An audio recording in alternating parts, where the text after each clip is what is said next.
as time flies by, you'll open up your eyes wide. You feel it's gonna go your way. Hey, hey, it's a brand new day. Hey, hey, hey, it's a brand new day.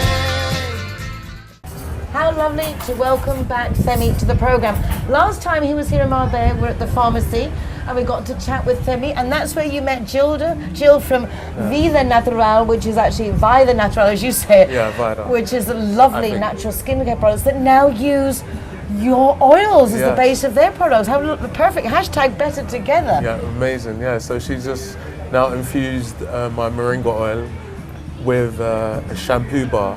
So, you know, people are going against like plastic bottles and containers, and now so the shampoo bar just made sense. And it's amazing. She said that it's like you're getting a great wash from your hair, but you're also getting a massage into the scalp with the oil.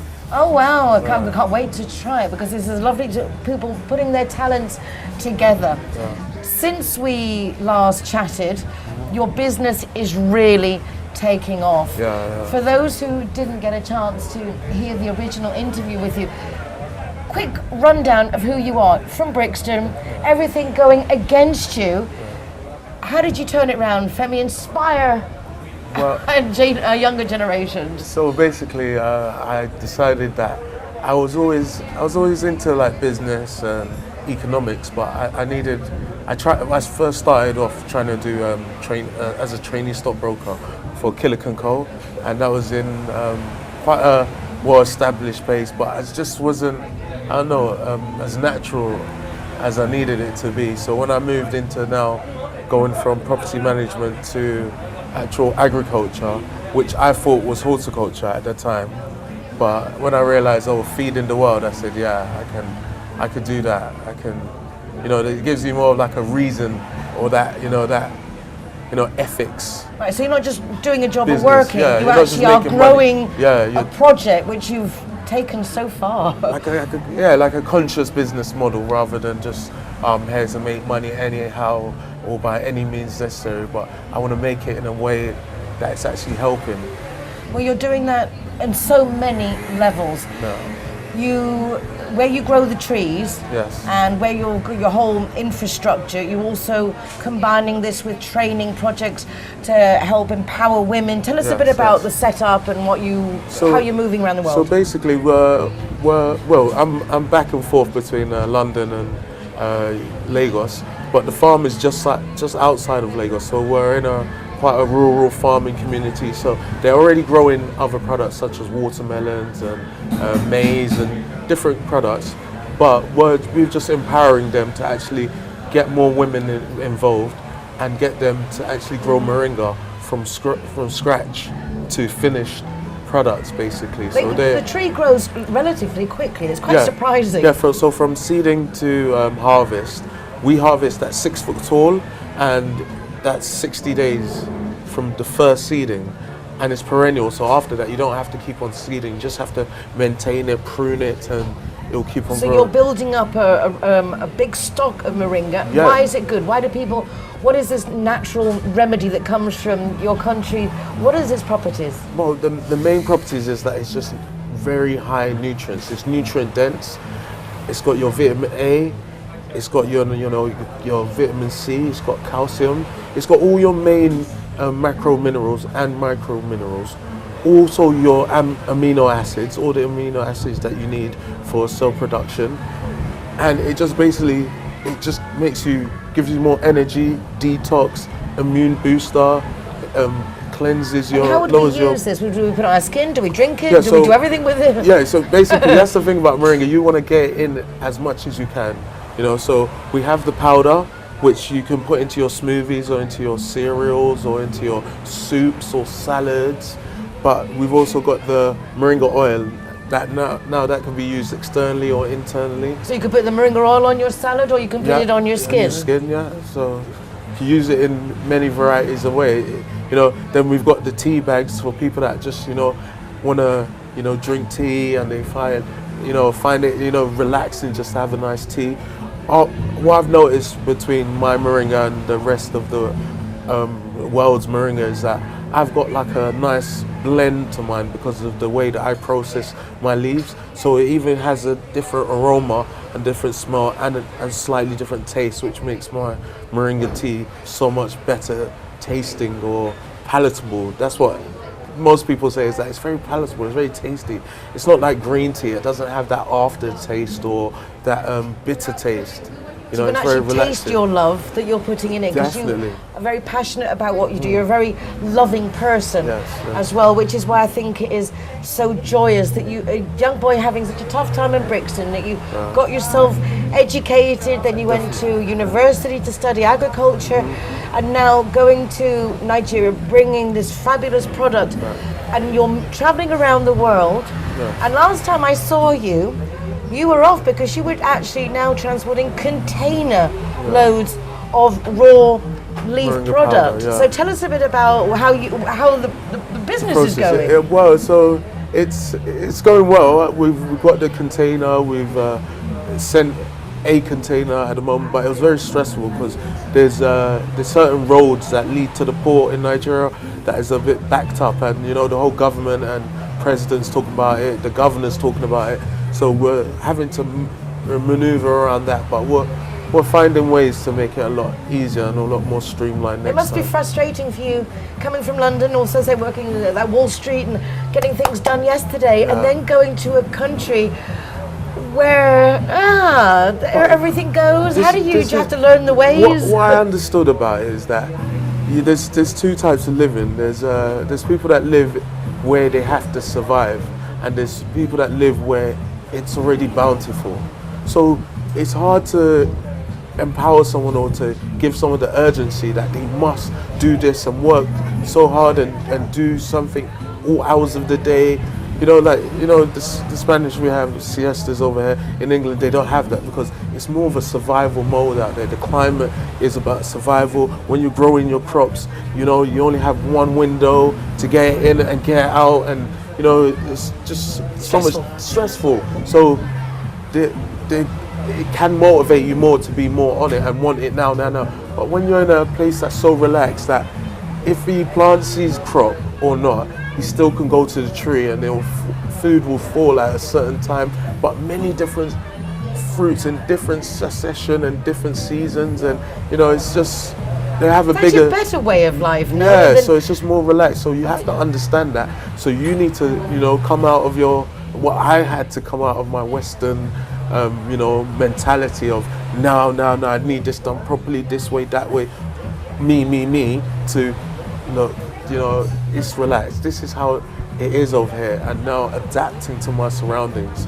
It is, it's mixing those worlds together Definitely. to make it work. I know a lot of people just here in Spain will complain, oh, but this and back home, but we're not back home. We're here. And when you're in Rome, you do as the Romans. When you're in Spain, you do as the Spanish. When you're in Nigeria, you have to take into consideration they have their ways of doing things. You look like you're enjoying the experience very much. Yeah, a big learning curve? A massive learning curve. It's just molding me, and you know, I always say this to people, that I've learned so much patience with doing business in Nigeria. You know, it's just, you have to have patience, because you could either like worry yourself to death, or you could just, you know, have patience and let it come naturally. Because, you know, when you're already aligned with nature or positivity, you're always going to do all right. So you just have to Well, it keep definitely on. seems, since you've aligned yourself with education, with knowledge, with learning, that the right people seem to be falling in your lap at the right place at the right time. You've had a lot of fortunate meetings with people that have helped you on your way.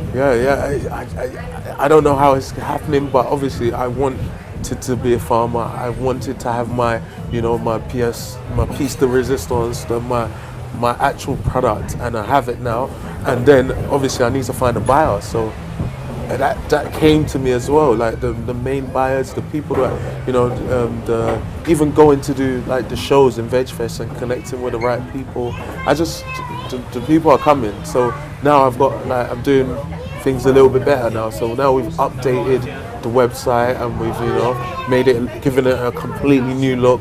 made it more innovative, interactive, and you can see what's happening more, and and obviously doing this more, telling the story more, and getting more of a, getting that closer to the farmer that's growing your products is a good thing. The nice thing is that you got your hands on from the very beginning. Yeah. You're there with the planting, the growing, you're there with the selling, the marketing, the branding, you've got your hands in everything. Yeah.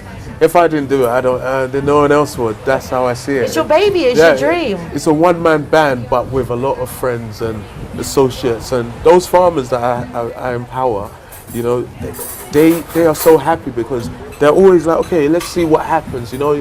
People sell you dreams, but once you can see a dream within 60 days, and then the next harvest within another 50 days, you actually start to believe and say, okay, this is a product. Then you look at it and you taste it and you feel it, and you're like, okay, we have something here. Oh, fly. A fly, get a little bite there. Trying to get a piece of it. It's funny because coming up to September now is when we start getting the fly season here in Marbella. What are the plans now? You're learning, you're growing, you've got your products in, you're collaborating here with people locally, you're travelling a lot. What's your next objective? My next, just before I left London, I started buying all of these, display cabinets, like a nice acrylic display cabinet, or just something. I want to actually now get into more of the local shops and the local areas by just saying, okay, this is my product, put it in there, something to look at, gives you another range. Got a little bit of everything in a little yeah. display thing. Good for what we have here in Spain is called the parafarmacias. They're not the chemists, the place that sells all the parallel stuff, or the health shops. Yes, definitely. It's certainly a good outlet for it. That's what I feel like. I just need to spread it out, give more people a chance to try and actually enjoy the benefits of my Life of a Tree Moringa products. I say it's Life of a Tree Moringa products, but it's also Life of Femi in the sense that you are growing with I'm the tree. We're all the tree. We're all the tree. We're all the tree. And we're all growing together. Yeah, so, as I said, we're trying to be like a tree, because these trees, look at these lovely, beautiful palm trees. They are not doing one bit of bad to their surroundings, and in fact, they're actually promoting and making their surroundings better.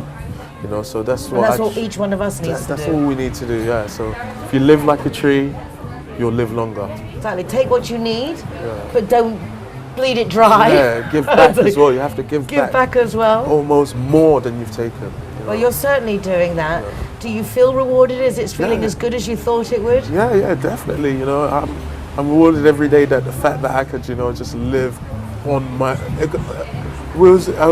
With Ashley, was having a conversation about, as soon as you believe it, it's possible. Its possibility of it being around is it.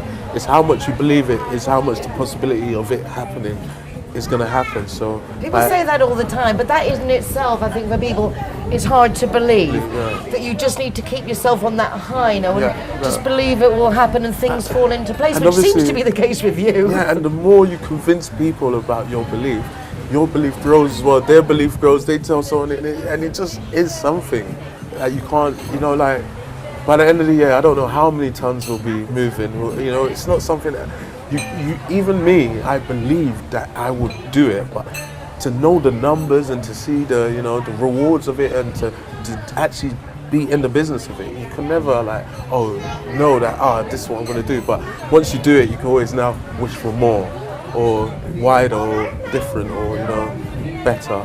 But you're well on the way. Definitely. Living the dream. I am. Making it happen. Yeah. There was one beautiful moment that I travelled to the north of Nigeria, and the north is known for there's a bit of trouble around there. They've got the Fulani herdsmen, they've got Boko Haram. There's different places that they say you shouldn't go, but I knew I had to go there to see some of the actual real Moringa producers. So I just went all the way over there. People, we drove so far that we couldn't see people for hours, nothing. So, but there's farms, and there was one part that we just stopped because we thought we heard a noise on the tire. And you know, like at that point, we're looking at I went with my older brother as well. He's just looking at the fuel, thinking that okay, we haven't got there, and we've used more than half, so we can't get back. So we have to keep on going. But you know, we would keep on seeing, like every hour we see one truck full with bags of leaves, and our guide was like, yeah, he's coming from that place. So it was like just to see, you know, when they say broaden your horizon, every time I'm just getting an opportunity to actually to look at something. Even here now, I can only see sea for like the whole of half of my view, my peripheral view, and that literally broadens your horizon. You know, when you've got a lot of things, objects and blockades in your way, it's hard for you to like dream and to hope and believe and to expand your mind. So one thing I think people should do is just find a setting that you can see nothing and just think a long distance, so you can actually get that. Just to see nothing, and you can now create in your mind whatever you want to see, where you want to be. You know, take it in that okay, like this. It's almost like saying that I'm not so important, but I am important. Exactly, not undervaluing oneself. Yeah. You don't have to be over full of yourself, but not to undervalue oneself at the same time. But I think you can only do that once you can see that there's more than us. There's just the sea that just goes on, you know, like just going. The ocean is just going, you know. So if that's happening, like you can have your own small bit of paradise. You know, you can make your own sort of road or way or life. It's very inspiring chatting with young Femi. Really, it is. It's lovely to see. You're so young, but you've got so many dreams, already so much achieved, so much wisdom. You've got like a very wise soul. Thank you. That comes. You've got a very nice big family as well. So I think it's just being. I think it's being used to starting with not so much. I think once you start with not so much, every bit you get, every tiny bit you get, you already are so grateful for it. And I think that's the key. One of the main keys to success is being grateful and thankful of every step, anything, anywhere, anything that's happened to you, even if it's bad or might have seemed bad at that time, but. You know, it's a lesson. And you've learned that yourself, that the adversity actually can throw you. It's the comparable. I don't like that. I don't want that to happen again. And it shows you the way to go. Definitely. Well, you're certainly going for it, kid. I'm so proud of you. Thank you. This is Femi, our farmer. Farmer Fem. Life of a tree, life of Femi. Really a wonderful process. Wonderful watching you grow and your business grow. Thank you. High five. Hasta la próxima. Hey, hey. Here comes a weekend. So exciting. Everyone loves a Friday. Thank you so much for joining us. It's been a pleasure to have you with us. Make sure you take advantage of the last few weeks of summer. Can't believe already dark at 9:30 in the evening. So make the most of this fabulous sunshine and our lovely long days. It's lovely that you join us from Marbella now. We hope you find the information useful and that you will come together, work better together, to really strengthen our community. Marbella is a wonderful place to live, but it is up to us to keep the good name going and to take care of our city, have some self-pride in our city, help keep our city clean, play by the rules, contact the town hall, make sure that you really are helping all you can to keep it as 5-star, and that we can all live here very happily helping each other. It's very important. Anyway, that's it for me for this week. Take care of yourselves, be nice to each other. See you next week.